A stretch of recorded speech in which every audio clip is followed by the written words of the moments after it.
Hi there guys, in this video I will show you how to increase font size or edit comment.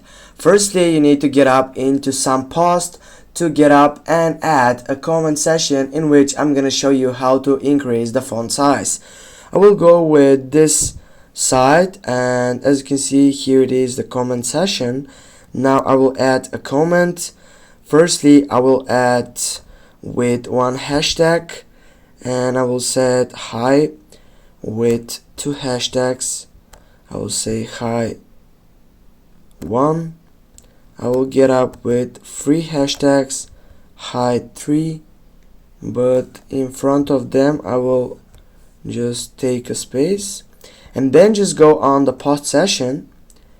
And as you can see right here guys, some of them are bigger, some of them are not on the same section on it. Do you know what is the problem on that side right now? The problem is that gaining the session is not so important as gaining the option. Now go on the 3 dots.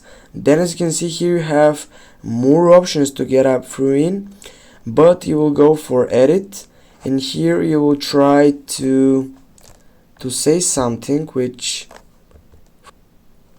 go save.